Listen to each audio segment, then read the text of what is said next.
Tonight, I'm going to share with you what I wish I knew 25 years ago when I started my career as a therapist. Wow, I really can't believe I've been a therapist for 25 years. Now, the spoiler before I get going is it all has to do with myofascial release, but most of you would know that. So, if you have been stretching for years, not getting results, not getting a change in flexibility, then you are going to want to stay tuned. But before I get into that, I want to remind you, since we are live, I am here to answer any of the questions that you have. So first, I'll be talking about the topic I have on hand, and then I want to incorporate a lot of your questions in. So if you have any questions about the topic we're doing, pain, health, wellness, myofascial release, whatever it may be, I want you to make sure that you're adding those into the comments, and I will be answering them throughout the evening. But before we get started, I always like to remind people that the information that I'm providing is not meant to be a replacement for any of the care you're receiving with your medical providers. I am merely giving you knowledge. I'm giving you information, and what I'm giving you is by no means a diagnosis. It is not a treatment. It's just knowledge that I've gained over the years that I am going to be sharing with you.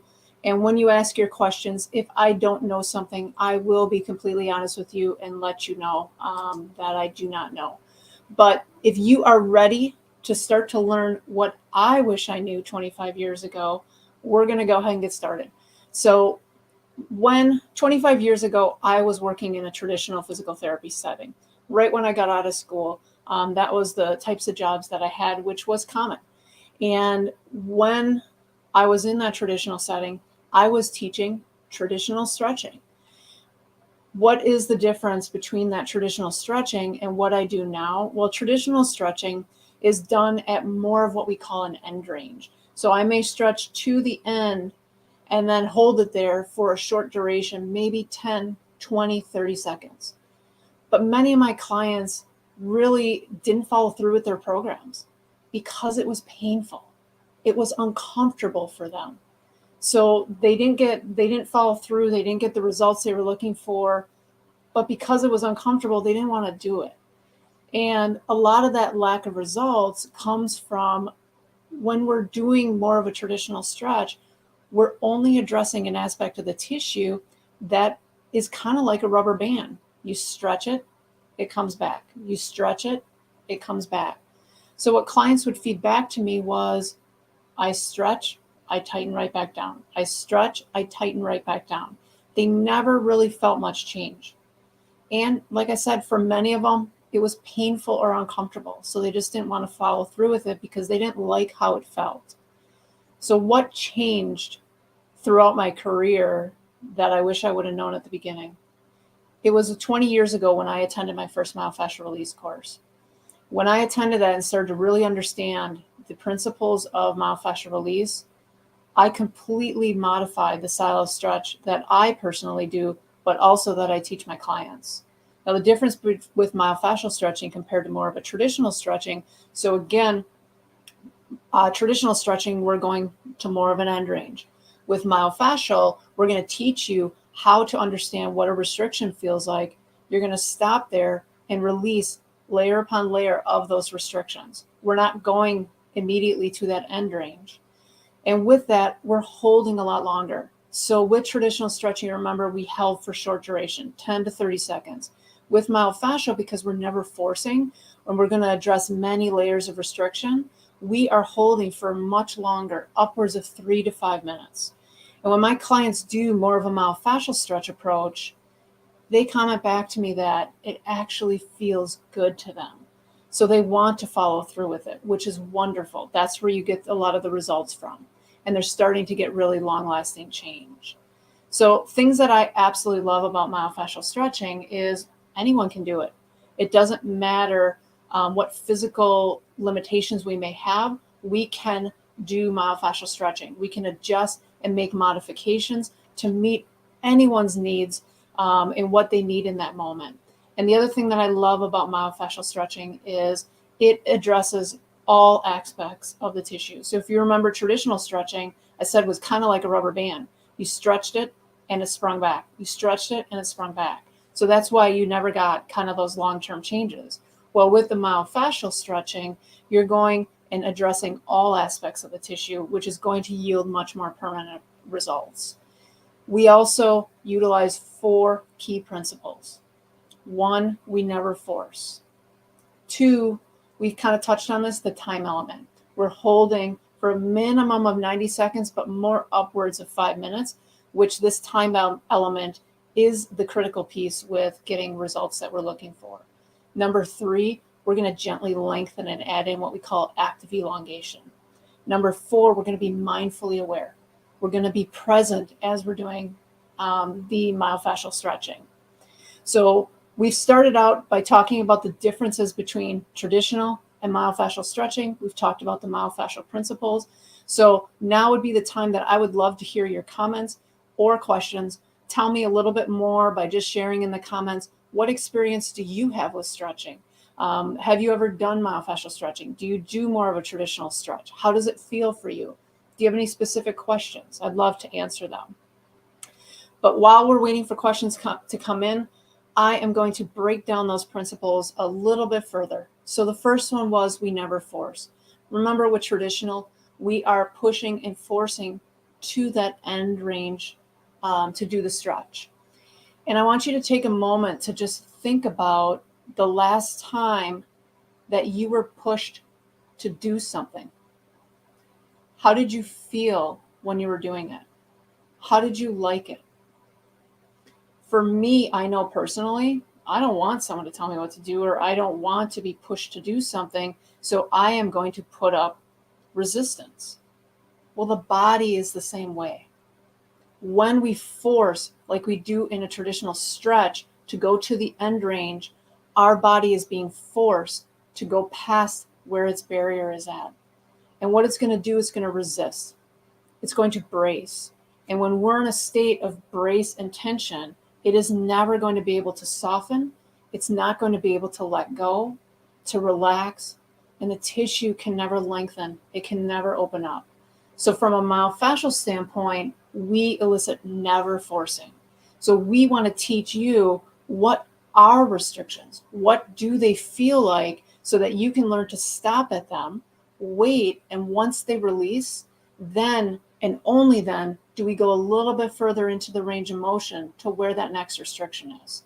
When we do this, we're never forcing. Our body trusts this process that we aren't forcing, and now it can start to soften, let go, open up, lengthen, and do all those things that we wanted to do. So many times I kind of go through with my clients a traffic jam analogy. We've all been in rush hour. We all know that we are at point A. We want to get to our destination, which is on the other side of that rush hour traffic. Traditional, if I was doing traditional, more concepts, I'd be ramming through all those cars to try to get to that end destination. How would that feel to you? That wouldn't feel very good to ram into those cars, and it can cause a lot of damage. From a myofascial standpoint, we're going to patiently wait. We're going to wait, and we call that the barrier. And then once something releases, it's kind of like a car exiting, or the cars are moving forward. You just had a release, so now we can go a little bit further forward. At that next barrier, we stop and wait again. And eventually, we will get to the same destination, but we're doing it more slow, more long, and the body does it with ease and much more comfort. So that's really important from a never forcing standpoint. So our second principle was, it was all about the time element. So remember, traditionally, we're holding for much shorter, 10, maybe 30 seconds. We're addressing the rubber band-like tissue that springs back. So we never get that permanency and change. But when we're addressing things from a fascial standpoint, we are addressing all aspects of the tissue, one of them being the collagenous aspect, which is more of a protein type base that provides the strength, stability, flexibility to the tissue. But when we develop restrictions, it's almost like part of that tissue is starting to develop adhesions. It's starting to glue down and become stuck. And then the fluid nature of the tissue is starting to now dehydrate. So when we get this dehydration and these adhesions, you can imagine things aren't going to glide as well. We're going to start to lose our pliability. So with individuals with chronic pain, chronic tightness, we absolutely need to address this collagenous aspect. And it's something that only the myofascial work does. And you can do that from a myofascial stretching standpoint. But it takes 90 to 120 seconds to just start to engage that collagenous barrier. And it takes much longer for us to release multiple layers. So this is why we are holding much longer with our myofascial stretches while we're not forcing. Because now what we're doing, that longer time that we're holding, we're releasing many layers. The layers can start to become unglued, unstuck, and the collagen can start to lengthen, and we can start to get rehydration in the tissue. Now, I know for many of you, 3 to 5 minutes seems like an eternity. It seems like a really long time. But remember, we're never forcing. Traditional stretching hurt to hold for 10 to 30 seconds. Myofascial stretching, for a majority of people, feels really, really good when you're doing it right. And so you should only be feeling maybe a light, maybe a medium pull. So it feels, because we're not forcing, feels much more comfortable. So we started to talk about and go in more in depth with our first two principles, never forcing, as well as the time element. Go ahead and share any comments that you have in the comment section, or if you have questions, go ahead and ask them in the comment section as well. I'm going to go right into the next two, our last two principles. The third one is something that we call active elongation. Traditionally, again, we're forcing the tissue to stretch more at that past that available range. We're stretching at that end range. Myofascial wise, when we meet that restriction and stop at that point, what we're going to ask someone to do is to give just a little bit of what we call telescoping, a little bit of elongation. And what this does is that really allows you to connect into that fascial barrier. We hold this for that length of time, upwards of 3 to 5 minutes, which is going to start to allow for many more releases, much more permanent change in length of that tissue. And the fourth principle is all about being present, being mindfully aware. It is critical, and I found this over the years, it's critical for us to fully participate and bring our full attention into our body when we are doing any type of myofascial self-care, including myofascial stretching. We encourage people to do this by utilizing their breath. It helps you to start to soften into areas, soften those areas of tension and discomfort, but it also allows you to bring your awareness into your body and the ability to start to feel the subtlety of the changes, the subtlety of those restrictions. And this is a much more effective way to do self-care. So we just went through all four of our principles: never force, time element, active elongation, and then our being present. So if you have any questions, now would be the time to ask them regarding those. I'd love to bring more clarity to you.